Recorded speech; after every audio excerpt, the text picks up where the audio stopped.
नमस्कार, मेरा नाम है डॉक्टर गुरु धवन और आज इस वीडियो में हम बात करने वाले हैं एक डाइट के बारे में कि किडनी के पेशेंट जिसका डायलिसिस हो रहा हो उसको क्या डाइट देनी चाहिए।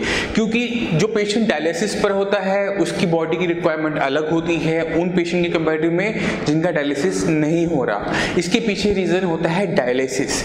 जो डायलिसिस का जो प्रोसेस होता है, जो मशीन होती है, वो आपकी बॉडी में से प्रोटीन भी निकालती है, आपकी बॉडी में जो ज़रूरी एसेंशियल विटामिन होते हैं वो भी निकालना शुरू कर देती है। तो ऐसे पेशेंट के अंदर जिनका डायलिसिस हो रहा है, किडनी के पेशेंट हैं, तो डायलिसिस की वजह से उनकी बॉडी में कई टाइप की डेफिशिएंसीज तैयार होनी शुरू होती हैं। तो ऐसे पेशेंट को बहुत ज़्यादा ध्यान देना चाहिए अपनी डाइट पे कि वो क्या इनटेक कर रहे हैं और क्या इनटेक करने से उनकी बॉडी में क्या क्या चेंजेस आ रहे हैं। तो इस वीडियो में मैं यही कोशिश करूंगा कि हर एक किडनी के पेशेंट जिसका डायलिसिस चल रहा हो वो अपनी डाइट को समझ सके कि उसको किस तरह से डाइट का ध्यान रखकर अपनी किडनी की कंडीशन को बेटर करना चाहिए। क्योंकि डाइट ही है जो आपकी किडनी फेलियर की जो प्रोग्रेशन है उसको रोक सकती है, उसे स्लो डाउन कर सकती है, आपको हेल्प करती है आपकी किडनी की रिवाइवल में। तो शुरुआत करते हैं हम इस वीडियो की। किसी भी किडनी पेशेंट के लिए डाइट बहुत ज़्यादा इंपॉर्टेंट होती है। हम ये समझते हैं कि डाइट 50% ट्रीटमेंट होता है एक किडनी पेशेंट के लिए, मगर अगर पेशेंट का डायलिसिस चल रहा हो तो ये डाइट की जो इंपॉर्टेंस है वो और भी ज़्यादा बढ़ जाती है, उसको समझना और ज़्यादा इंपॉर्टेंट हो जाता है। क्योंकि जो प्रोसेस होता है डायलिसिस, मान लो एक पेशेंट है उसकी किडनी इतनी खराब हो गई है कि पेशेंट को डायलिसिस करवाना पड़ता है, हफ्ते में 2 या 3 बार जाना पड़ता है। तो जो मशीन होती है डायलाइजर, वो बॉडी में से सिर्फ किडनी निकालती है, यूरिन निकालती है, फ्लूइड को निकालती है, वो साथ में और चीज़ें भी निकालती है जो शरीर को ज़रूरी होती है, जैसे प्रोटीन हो गया, आपके इलेक्ट्रोलाइट्स हो गए। तो इन सब चीज़ों को हम मैनेज कर सकते हैं अगर हमें सही तरीके से डाइट के बारे में पता हो, हमें पता हो कि क्या चीज़ खाकर हमारी बॉडी में क्या बढ़ेगा और किस तरह से हम इसको मैनेज कर सकते हैं। तो शुरुआत करते हैं हम सबसे पहले प्रोटीन से ही करते हैं कि प्रोटीन हमें कितना खाना चाहिए, कैसे खाना चाहिए, कौन सा खाना चाहिए, इस सब बारे में हम बात करते हैं। प्रोटीन जो होता है हमारी बॉडी का बिल्डिंग ब्लॉक होता है। हमारी पूरी की पूरी बॉडी इसी प्रोटीन की बनी हुई होती है, चाहे हमारे सिर के बाल हो, चाहे हमारा बॉडी की बोन्स हो, सब कुछ प्रोटीन का बना हुआ है। तो प्रोटीन की डेफिशिएंसी होने पर हमारी बॉडी के अंदर अलग अलग टाइप के सिम्टम आने शुरू होते हैं और सबसे कॉमन सिम्टम जो आते हैं वो होते हैं एनीमिया, कि आपकी बॉडी के पास इतना प्रोटीन नहीं होता कि वो ब्लड की फॉर्मेशन कर सके। और आपकी बॉडी में क्या चेंजेस आते हैं कि प्रोटीन की डेफिशिएंसी की वजह से आपकी बॉडी के अंदर वाटर की, फ्लूइड की एक्यूमुलेशन शुरू हो जाती है, स्वेलिंग आनी शुरू हो जाती है। तो ये सबसे बड़ी दिक्कत होती है उन पेशेंट के लिए जिनका डायलिसिस हो रहा है, क्योंकि वो प्रोटीन जो होता है डायलिसिस मशीन से भी लॉस कर रहे होते हैं, डायलिसिस के रास्ते भी निकल जाता है और यूरिन के रास्ते प्रोटीन यूरिया की फॉर्म में भी प्रोटीन बॉडी से बाहर जा रहा होता है। तो जो हम पेशेंट्स को बताते हैं जिनका डायलिसिस नहीं हो रहा कि आप प्रोटीन का इंटेक ना करें, प्रोटीन की इंटेक करने से किडनी बढ़ता है, मगर ये जो सिनेरियो है वो डायलिसिस वाले पेशेंट्स के ऊपर नहीं लग पाता क्योंकि वो बहुत ज़्यादा नुकसान सह रहे होते हैं प्रोटीन का। उनको पूरा करते हुए किडनी लेवल को कंट्रोल करना आसान नहीं होता। अगर एक किडनी का पेशेंट डायलिसिस करवाते हुए प्रोटीन इंटेक बंद कर देगा तो उसकी बॉडी में वीकनेस बहुत तेजी से आनी शुरू हो जाती है। तो जितने भी डायलिसिस के पेशेंट होते हैं उनको हमारी यही एडवाइस होती है कि आप हाई क्वालिटी प्रोटीन पर ध्यान दें। हाई क्वालिटी प्रोटीन वो होता है जिसे आपकी बॉडी एब्जॉर्ब कर लेती है, जिसको एब्जॉर्ब करने के लिए आपकी बॉडी में वेस्ट मटेरियल नहीं बनता, वो होता है हाई क्वालिटी प्रोटीन। ये प्रोटीन हमें किन चीज़ों से मिलता है? ये जो हाई क्वालिटी प्रोटीन होता है ये मैक्सिमम हमें मिलता है एनिमल प्रोडक्ट से। तो जितने भी पेशेंट होते हैं किडनी के जिनका डायलिसिस हो रहता है उनको हम यही एडवाइस करते हैं कि आप अपनी एग वाली डाइट पे, एग वाइट वाली डाइट पर ध्यान दीजिए। दिन में कम से कम हो सके तो 2 एग्स जरूर कंज्यूम करने की कोशिश कीजिए। ये 2 एग्स आपके प्रोटीन लॉस को पूरा कंपनसेट तो नहीं कर पाएंगे मगर ये आपको हेल्प करेंगे जो नुकसान हो रहा है उसको कम करने में, क्योंकि नुकसान जो है उसकी थोड़ी बहुत भरपाई हमें करनी पड़ती है। इसके बाद जो सबसे ज़्यादा ध्यान रखने वाली चीज़ होती है एक डायलिसिस वाले पेशेंट के अंदर वो होता है फ्लूइड की अमाउंट, क्योंकि जब पेशेंट फ्लूइड लेना बंद कर देता है तो पेशेंट के अंदर एक चीज़ और देखी जाती है कि उसकी यूरिन फॉर्मेशन भी बंद हो जाती है। पेशेंट का जो प्रोसेस चल रहा होता है वो डायलिसिस पे चल रहा होता है। मगर अगर वही पेशेंट साइंस एंड जीन से ट्रीटमेंट शुरू करता है तो पेशेंट को अपनी फ्लूइड की अमाउंट, अपने पानी की अमाउंट को थोड़ा सा बढ़ाना पड़ता है। अब सवाल उठता है क्यों? क्योंकि पेशेंट को जब तक पूरी अमाउंट में बॉडी को नहीं मिलता फ्लूइड, बॉडी यूरिन की फॉर्मेशन भी नहीं कर पाती। ये कुछ ऐसा होता है जैसे जब किसी पेशेंट को डिहाइड्रेशन होती है तो क्या होता है कि किडनी के पास इतना फ्लूइड ही नहीं होता कि वो यूरिन बनाकर यूरिन के रास्ते क्रिएटिनिन और यूरिया को बाहर निकाल सके। मगर जब हम मेडिसिन देना शुरू करते हैं, क्योंकि मेडिसिन जो है आपकी किडनी पे काम कर रही होती है, किडनी की फिल्ट्रेशन प्रोसेस को दोबारा से रिटेन कर रही होती है, तो किडनी का जो नेचुरल फंक्शन है खून को साफ करना, खून को साफ करके उसमें जितना भी वेस्ट मिनरल है उसको बाहर निकालना, वो आना शुरू होता है। मगर इस काम को करने के लिए भी बॉडी को फ्लूइड चाहिए, पानी चाहिए, तो आपको अपने फ्लूइड की अमाउंट को बढ़ाना पड़ता है, चाहे आप डायलिसिस क्यों नहीं करवा रहे। आपको मना किया जाता है कि फ्लूइड की अमाउंट को आप कंट्रोल करो, आपका डायलिसिस का वेट बढ़ जाएगा, आपको दिक्कत हो जाएगी, बीपी बढ़ जाएगा। मगर मैं जानता हूँ, मगर जब हम किडनी पे काम करना शुरू करते हैं, जहाँ पे जड़ है वहाँ पे काम करना शुरू करते हैं, तो जितने भी पेशेंट होते हैं उनको हमें मॉडरेट अमाउंट में जो वाटर का इंटेक है वो बढ़वाना पड़ता है कि आप अपनी सेंसर को समझो।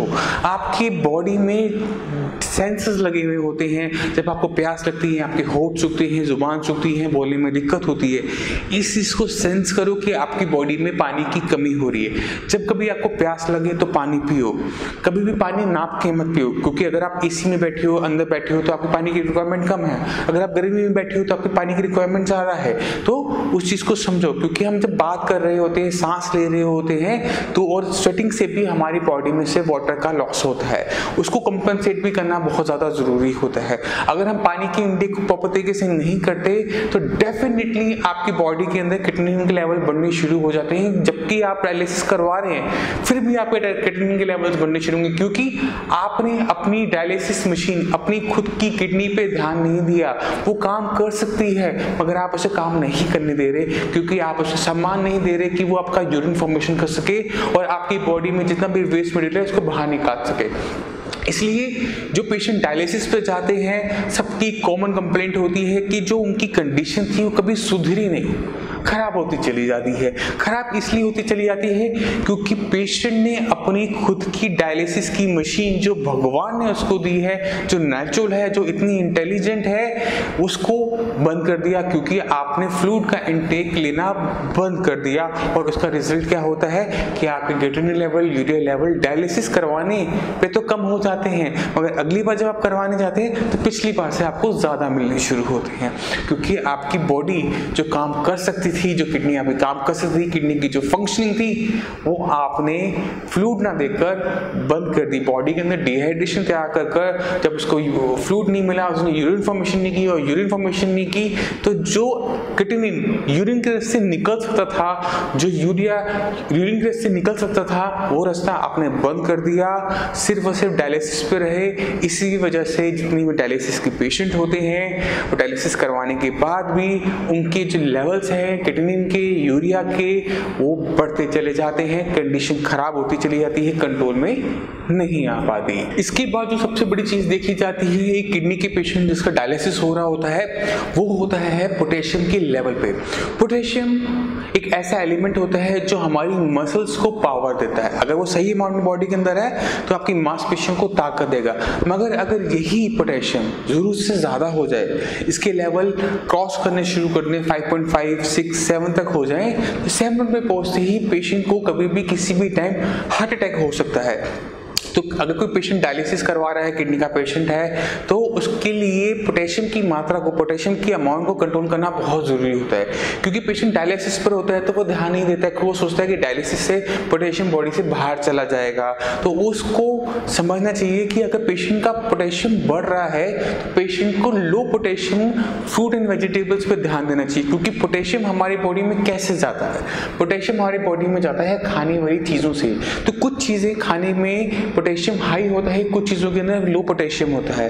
तो कितने भी किडनी के पेशेंट होते हैं, चाहे वो डायलिसिस करवा रहे हैं, नहीं करवा रहे, उनको यही एडवाइस किया जाता है कि आप लो पोटेशियम फूड एंड वेजिटेबल्स का इंटेक करें, सो दैट बॉडी के अंदर पोटेशियम की मात्रा कम एक्यूमुलेट हुए। तो जितने भी पेशेंट होते हैं हमारे साइंस इंजीनियरिंग की, हमको यही एडवाइस करते हैं कि जो वेजिटेबल्स रूटी होती हैं, ज़मीन के नीचे लगती हैं, जैसे आलू है, शकरकंदी है, अरबी है, जिमीकंद है, शलगम है, ये सब्जियां ना खाएं। सिर्फ 3 सब्जियां ऐसी हैं जो ज़मीन के नीचे लगती हैं और एक किडनी का पेशेंट खा सकता है। वो है आपकी गाजर, मूली और अनियन। ये 3 सब्जियां हैं जो आप खा सकते हैं, जो रोटी है ये किडनी का पेशेंट ले सकता है। मगर इसके अलावा जो लीफी वेजिटेबल्स होती हैं, पत्तेदार सब्जियां होती हैं, चाहे आपकी गोभी है, फूल गोभी है, पालक है, बथुआ है, मेथी है, ये नहीं खाने, क्योंकि इसके अंदर आपका पोटेशियम की मात्रा ज़्यादा है, आपके लेवल बढ़ने शुरू हो जाएंगे। मगर अगर ये सब्जियां नहीं खानी तो कौन सी सब्जी खानी है, ये जानना भी बहुत ज़्यादा ज़रूरी हो जाता है, क्योंकि ज़िंदगी तो चलानी है, खाना तो पड़ेगा ही उसके लिए। तो जो भी सब्जियां आपकी फूड की तरह लगती हैं, बेल पे लगती है, वो आप खा सकते हैं। मेरे कहने का मतलब ये है कि जो भी वेजिटेबल्स आप फ्रूट की तरह किसी पौधे पे, बेल पे लगती है, वो आप इंटेक कर सकते हैं। जैसे आपकी बैगन है, टमाटर है, मटर है, घिया, तोरी, करेला, परवल, पैठा, ये सारी सब्जियां आप ले सकते हैं। मगर इनमें पोटेशियम होता है, लो होता है, मगर होता है, क्योंकि पेशेंट के जो लेवल्स हैं वो बढ़े हुए हैं, तो उन्हें कंट्रोल में लाने के लिए इन लो पोटेशियम सब्जियों में से भी पोटेशियम को बाहर निकालना पड़ता है। और इस तरीकों को हम कहते हैं लीचिंग। लीचिंग के अंदर हम क्या करते हैं कि जो पेशेंट को हमने सब्जियां देनी है, लो पोटेशियम सब्जियां जो हमने देनी है, उसको छोटा छोटा चॉप कर लिया जाता है। चॉप करने के बाद 3-4 घंटे उनको गुनगुने पानी के अंदर, ल्यूकवार्म वाटर के अंदर रखा जाता है। जब पानी सब्जी के कांटेक्ट में आता है तो क्या होता है कि सब्जी के अंदर जितना भी पोटेशियम था वो निकलकर पानी में आना शुरू कर देता है, और जो सब्जियां आपने चॉप की थी उनके अंदर पोटेशियम की मात्रा और कम हो जाती है। और इसका रिजल्ट क्या होता है कि पेशेंट के अंदर जो पोटेशियम की मात्रा अनकंट्रोल्ड थी वो कंट्रोल में आनी शुरू हो गई। पेशेंट को जो हार्ट की दिक्कत हो सकती थी वो सही समय पे रुक जाती है। मगर पेशेंट की जो प्रोटीन का इंटेक है उसका हमें फिर भी ध्यान देना पड़ता है, क्योंकि इन सब्जियों के अंदर पेशेंट के लिए सफिशिएंट अमाउंट में प्रोटीन नहीं होता।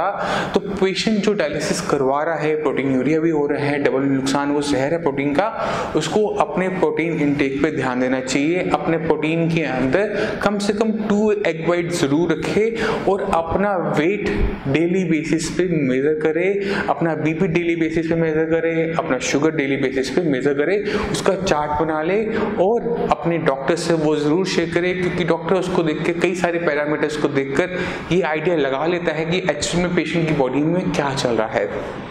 अब चलते हैं नेक्स्ट पॉइंट के ऊपर, वो है सोडियम। पेशेंट जो डायलिसिस करवा रहे होते हैं, प्रोटीन का लॉस हो रहा होता है, उनके अंदर एक चीज और देखी जा रही होती है, वो है स्वेलिंग। ये स्वेलिंग जो आती है पैरों के आसपास, हाथ के आसपास, फेस पे पफी आइज जो हो जाती है, ये अक्सर तब देखी जाती है जब पेशेंट के अंदर या तो सोडियम की मात्रा ज्यादा हो। सोडियम अगर आपकी बॉडी में ज्यादा है, सोल्ट अगर आप ज्यादा खाते हैं, नमक ज्यादा इंटेक कर रहे हैं, तो दिक्कत आपको जरूर देखने को मिलती है। एक तो आपका बढ़ा हुआ बीपी और स्वेलिंग। बीपी जो है आप सोडियम से कंट्रोल कर सकते हैं, क्योंकि जितने भी पेशेंट होते हैं किडनी के, उनके अंदर बीपी अनकंट्रोल्ड ही रहता है। बहुत कम पेशेंट ऐसे मिलते हैं जिनके अंदर जो बीपी होता है वो मैनेजेबल लेवल्स पर होता है। तो अगर आपका बीपी बढ़ा हुआ है तो सबसे पहला काम आपने क्या करना है, आपने सोल्ट फ्री डाइट लेना शुरू करना है। यानी आपने किसी भी टाइप का नमक नहीं लेना, चाहे सेंधा नमक हो, चाहे वो समुद्री नमक हो, चाहे वो काला नमक हो, जिसके पीछे भी नमक लगता है, सॉल्ट है, वो आपने इंटेक करना बंद करना है। इससे फायदा क्या होगा, आपका टेस्ट जरूर जाएगा, मगर इससे फायदा ही फायदा होता है किडनी पेशेंट के अंदर। सबसे पहली चीज क्या होती है कि जो ब्लड प्रेशर है आपका कंट्रोल में रहना शुरू करता है। कंट्रोल में आने का मतलब ये होता है कि आपके हार्ट पे जो दबाव बन रहा है वो खत्म हो जाता है। दूसरी चीज क्या होगी कि आपकी बॉडी के अंदर जो स्वेलिंग हो रही है, वाटर की एक्यूमुलेशन हो रही है, वो भी काफी हद तक कंट्रोल हो जाती है। मगर वाटर की जो एक्यूमुलेशन है वो 2 फैक्टर्स पे मैक्सिमम देखी जाती है कि डिपेंडेंट होती है। वो होती है प्रोटीन पर और दूसरा सॉल्ट पे। सॉल्ट कम करने से बीपी कंट्रोल में आ गया और फूड की एक्यूमुलेशन थोड़ी कम हो गई।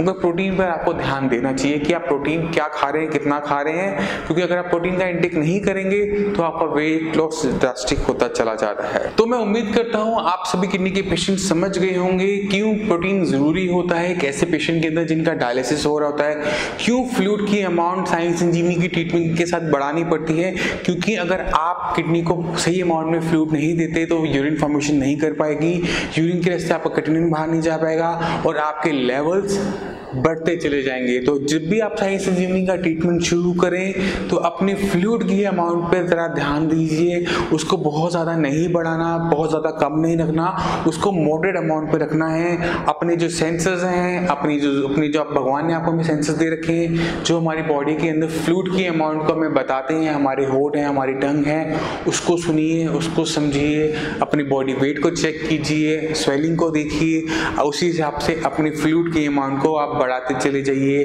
अपने यूरिन आउटपुट को देखिए, क्योंकि साइंस संजीवनी का ट्रीटमेंट शुरू करोगे तो सबसे पहला रिजल्ट आपको यही मिलता है कि आपका यूरिन का जो आउटपुट है वो बढ़ जाता है। यूरिन का आउटपुट का मतलब बढ़ने का मतलब ये होता है कि आपकी किडनी की जो फंक्शनिंग है वापस आने लगी है, किडनी दोबारा से काम करने लगी है, दोबारा से क्रिएटिनिन और यूरिया को बाहर निकालने लगी है। और वही साइंस संजीवनी के ट्रीटमेंट का मकसद था, मोटिव था आप सभी का, किडनी को दोबारा से फंक्शनिंग में लेकर आना। अगर आपके माइंड में कोई भी डाउट हो, कुछ भी पूछना चाहते हो डाइट के बारे में, तो नीचे दिए हुए नंबर पर कॉल करके साइंस संजीवनी के डॉक्टर से आप फ्री ऑफ कॉस्ट कंसल्टेशन ले सकते हैं। अगर आप KFRD ट्रीटमेंट के बारे में जानकारी लेना चाहते हैं तो नीचे ही दिए नंबर पर कॉल कर आप किडनी के ट्रीटमेंट के बारे में भी पूछ सकते हैं। आप हमारी साइट sainkidneycare.com पर जाकर छोटा सा फॉर्म होता है जहाँ पर अपने नाम, एज, जेंडर, कितने टाइम से दिक्कत है, कितनी बार आप डायलिसिस करवाते हैं नहीं करवाते, जो भी आपकी मेडिकल रिपोर्ट हो, अल्ट्रासाउंड हो, आपके DTPA स्कैन्स हो, रीनल बायोप्सी हो, कोई भी रिपोर्ट हो उसमें आप अटैच करके हमारे डॉक्टर्स को सेंड कर सकते हैं। डॉक्टर एक बार उसको एग्जामिन कर लेता है, वो समझ जाता है कि आपकी किडनी फेल के पीछे क्या कारण है, डायबिटीज तो नहीं है, ब्लड प्रेशर तो नहीं है, और उसके हिसाब से आपका KFRD शुरू करता है। क्योंकि सबसे पहले ज़रूरी किसी भी ट्रीटमेंट के अंदर यही होता है कि समझें कि किडनी फेल आखिर किस वजह से हुई है। क्योंकि जो ट्रीटमेंट होता है डायबिटीज़ के अंदर वो थोड़ा डिफरेंट चलता है, जो BP का ट्रीटमेंट होता है वो अलग तरीके से चलता है, क्योंकि जो इसमें नुकसान होता है किडनी को वो अलग अलग तरीके से हो रहा होता है, तो उसको उसी तरह से मैनेज करना पड़ता है। तो अपनी रिपोर्ट ज़रूर शेयर कीजिए हमारे डॉक्टर से, वो पूरी अच्छी तरीके से गाइड करेंगे। फिर भी आपके माइंड में कोई भी डाउट हो, कुछ भी पूछना चाहते हो, नीचे कमेंट सेक्शन में कमेंट भी कर सकते हैं। इसी के साथ मुझे चलने की आगे दीजिए। धन्यवाद।